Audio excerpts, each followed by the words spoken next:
You know exactly what you need to do. The list is in your head right now. You know that if you just did those things consistently, relentlessly, without hesitation, your life would be unrecognizable in 6 months. You would be wealthier, stronger, respected, and finally at peace. But you don't do them. Instead, you stare at the ceiling. You scroll. You negotiate with yourself. You say, I'll start in 5 minutes. But 5 minutes turns into an hour, and an hour turns into another wasted day. And then the guilt sets in, that heavy, cold weight in your chest that tells you you are wasting your potential. You think you are lazy. You think you lack discipline. But that is a lie. You are not lazy. You are biologically trapped. Your brain is not designed for greatness. It is designed for survival, and survival loves comfort. Survival loves the path of least resistance. Your own mind is working against you, flooding you with easy dopamine to keep you safe, soft, and stagnant. But what if I told you that you could change the system? What if there was a way to bypass the negotiation entirely?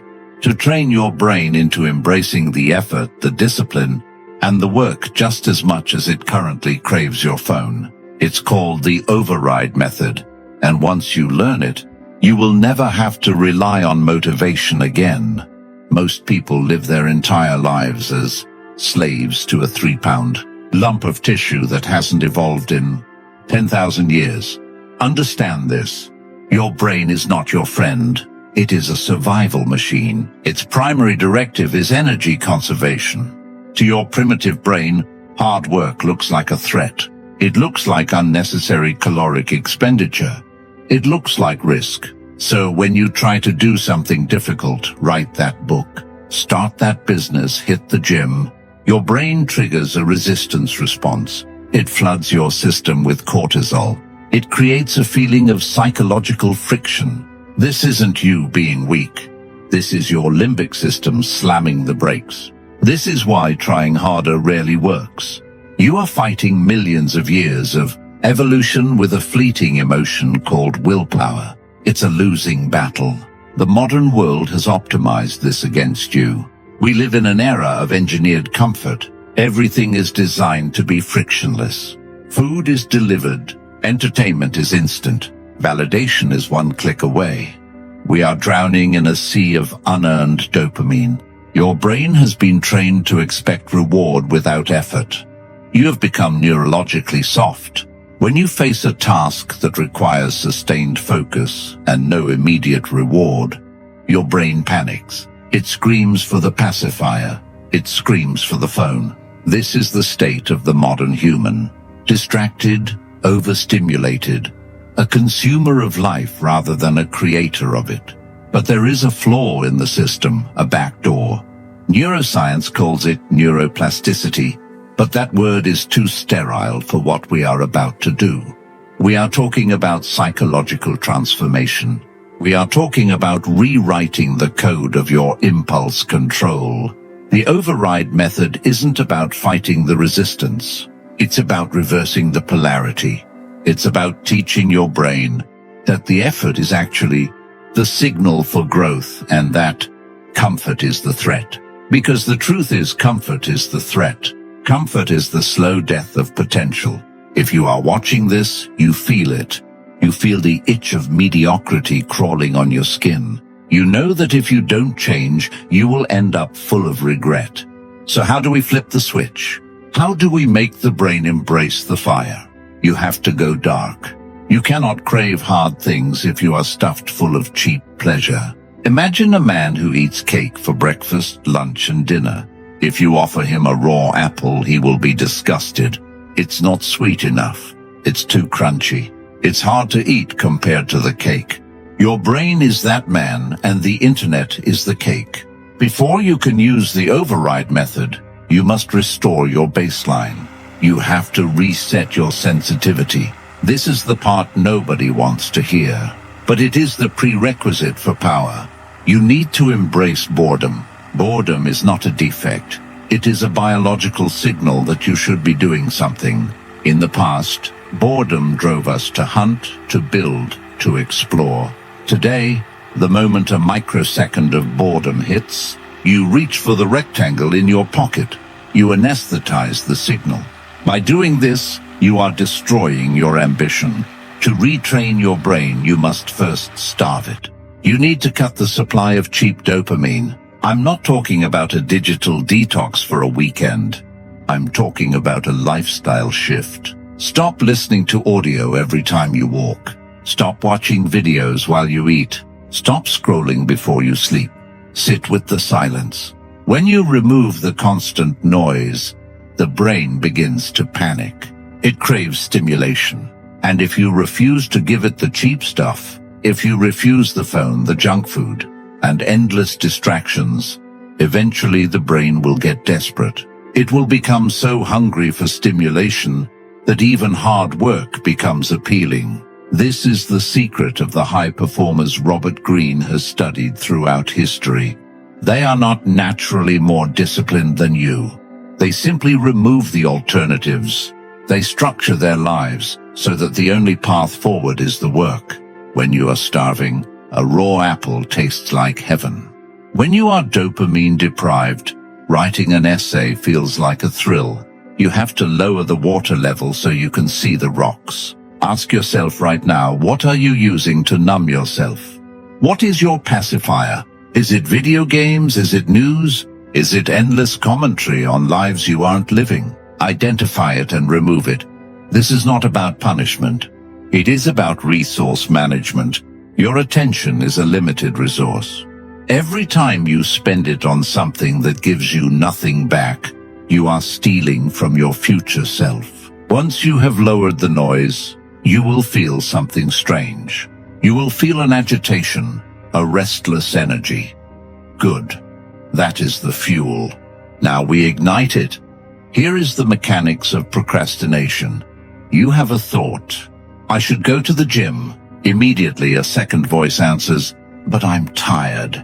I'll go tomorrow. It's raining. That gap between the thought and the action is where dreams go to die. That is the negotiation phase. The longer you stay in that gap, the louder the excuses become. The brain is excellent at rationalizing avoidance. It will give you 1,000 logical reasons why you should stay on the couch. And because you are intelligent, you will believe them. The override method requires you to destroy the gap. You must install a kill switch. The rule is simple. Once the thought of a necessary action enters your mind, you have exactly 3 seconds to physically move your body toward that task. Not 3 minutes, 3 seconds. If you wait longer than 3 seconds, the limbic system wakes up. The fear kicks in. The negotiation begins. But if you move before the 3 seconds are up, you ambush your own brain. You act before the defense mechanisms can deploy. This is how you retrain the hardware. You don't wait to feel like it. You will never feel like it. Feeling like it is for children. Amateurs wait for inspiration. Professionals move. Let's say you need to write. The thought hits you. 3, 2, 1. You stand up. You sit at the desk. You open the laptop. You are moving faster than your feelings. Motion creates emotion.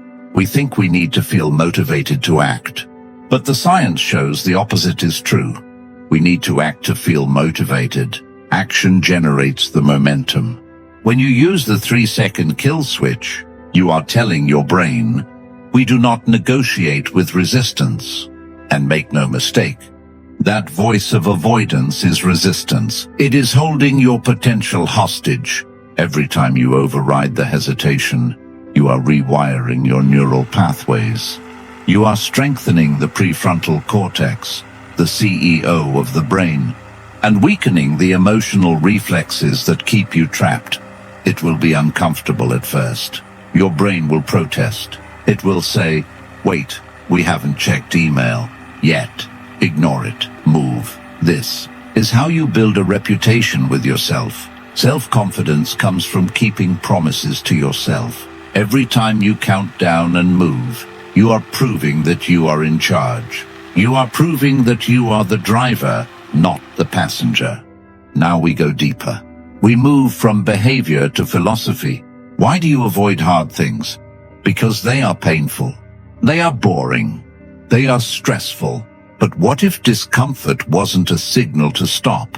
What if discomfort was the signal that you are doing it right? The average person views stress as a sign that something is wrong. This is hard, so I shouldn't be doing it. The outlier views stress as a sign of growth. This is hard, therefore I must be doing it. This is pathological reframing. You must train yourself to associate friction with progress. Think about the gym. When you lift a weight and your muscles burn, do you panic? Do you call an ambulance? No, you celebrate. You chase the pump. You understand that the micro tears in the muscle fibers are the only way to build strength. You have successfully reframed physical discomfort as a positive signal. Now apply that to everything else. When you sit down to work and you feel that wall of resistance, that urge to check your phone, that mental fog, visualize that feeling as mental weightlifting. That friction is the rep. If it were easy, it wouldn't be changing you. The brain learns through association. If you start telling yourself, I love this challenge, I love this difficulty, this is where the weakness leaves the body. You eventually alter the biological response. David Goggins calls this callousing the mind. Robert Greene would frame it as transforming adversity into an advantage, turning resistance into fuel rather than treating it as an obstacle. You are taking the thing you fear and making it your home. When you find yourself doing something difficult, say this out loud. This is what separates me, because it is. Look around. Look at the masses. They are soft. They are easily discouraged. They cannot sit still for 10 minutes. They cannot read a book without checking a notification. They fold at the first sign of adversity. By simply enduring the friction, you are entering the top tier of performers. The discomfort is the gatekeeper. It keeps the pretenders out. If the path to greatness was easy, everyone would walk it. It is the difficulty that gives the prize its value. So when the discomfort hits, don't run. Lean in. Smile at it. Treat it like an old friend who has come to test your resolve. Is that all you got? This shift in perspective is the override. You stop looking for the easy way out and start looking for the steepest way up, because you know that the view is better from the summit, and the only way to the summit is through the struggle. Habits are powerful, but identity is supreme. You will never consistently do hard things if you view yourself as a lazy person trying to be productive. That is a conflict. Your identity will always win. If you believe you are lazy, you will sabotage your own success just to prove yourself right. To retrain your brain permanently, you must leave your old self behind. You need to adopt a new archetype. You are not a person trying to work. You are a machine. You are an operator. You are a builder. Stop using the language of the victim. I'm trying. I'm struggling. It's hard for me. Delete these phrases from your vocabulary. Replace them with the language of the sovereign. I require. I execute. I am. When you wake up, you don't ask yourself what you want to do. It doesn't matter what you want. It matters what is required. Does a soldier ask if he feels like going to battle? No, he has orders. Does an athlete ask if he feels like training? No, he has a schedule. You must treat your life with the same level of professional detachment. You are the commander and the soldier. The commander sets the plan. The soldier executes it. The soldier is not allowed to have an opinion on the commander's orders. This detachment is liberating. It removes the emotional weight of decision-making. You don't have to decide to work out. The decision was already made by the commander version of you last night. You just execute. This is the state of flow that elite performers talk about. It is the absence of self-consciousness. It is the absence of doubt. It is pure action. To anchor this identity, use totems. Use uniforms. When you sit at your desk, wear a specific pair of headphones. When those headphones are on, you are the machine. You do not browse. You do not chat. You work. When you go to the gym, wear the same hoodie. That is your armor. Condition your brain to switch modes based on your environment. You are creating a Pavlovian response to your own life. You are training yourself through repetition. The instinctive part of your brain needs commands. It needs structure. It needs to know who is in control. Be the one in control. We talked about starving the brain of cheap dopamine. Now let's talk about the good stuff. The dopamine you get from scrolling short-form content is hollow. It fades in seconds and leaves you feeling empty and restless. But the reward you get from finishing a difficult task, that is different. That is satisfaction. That is pride. That is a deep, resonant feeling that settles in your bones. The override method isn't about living a joyless life. It's about trading cheap pleasure for deep satisfaction. You have to learn to crave the after. When you are staring at a cold shower or a blank page or a heavy barbell, don't focus on the act. Focus on how you will feel 10 minutes after it is done. Visualize the walk back to the car after a demanding workout. You feel light. You feel powerful. You feel like you conquered something. Visualize the closing of the laptop after 4 hours of deep work. You feel justified in your rest. That feeling is better than any shortcut. It is the feeling of competence. Your brain can be trained to chase that feeling. This is the payoff. Loop. Trigger. The hard thing appears. Override. 3-second kill switch. Action. Lean into the friction. Reward. The deep peace of completion. If you repeat this loop enough times, the brain starts to connect the hard thing with the deep peace. Eventually, you will start to feel uncomfortable when you aren't doing hard things. You will feel off balance when you take a day off. People will call you obsessed. They will call you a workaholic. They won't understand. They will think you are punishing yourself. They don't realize that you are the only one who is actually enjoying the process. Because there is no fulfillment in mediocrity. There is no satisfaction in wasted potential. There is only a low-level hum of frustration. True joy is the byproduct of effort. Which one do you want to be? The brain wants the left side because it's safe. The deeper part of you wants the right side because it's meaningful. The override method is simply the tool you use to let the higher part of yourself win.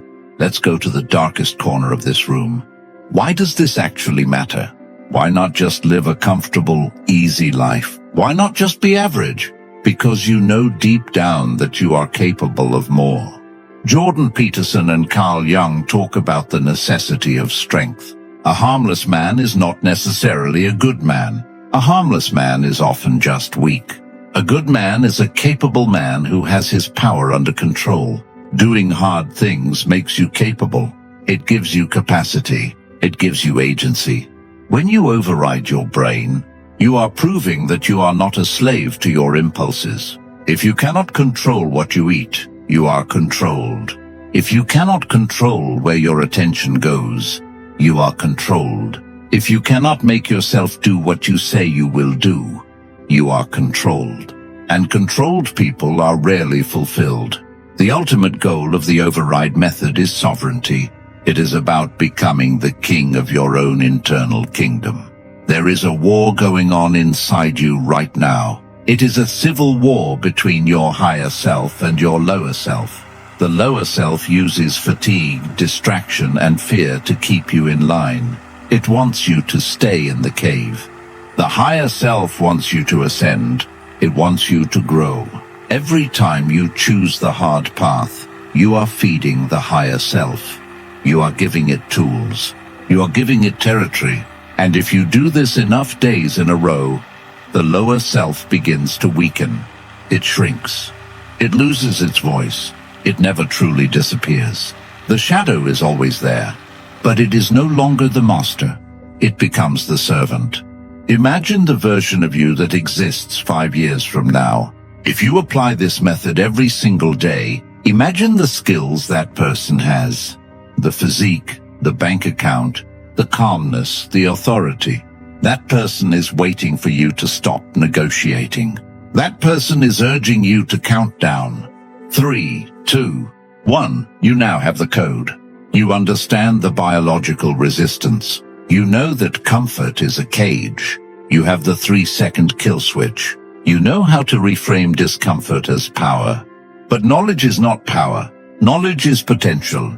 Power is execution. This video is about to end, and when it does, silence will rush back into the room. And in that silence, you will have a choice. Your brain will immediately try to serve you another video. It will try to keep you in the consumption loop. It will try to distract you again. Do not let it. The moment this screen goes black, I want you to pick one thing, one difficult thing that you have been avoiding, and I want you to do it. Not tomorrow. Now. Use the energy you feel right now. Use the determination. Use the hope. Override the system. If you're still here, you're not like the others. Subscribe if you haven't.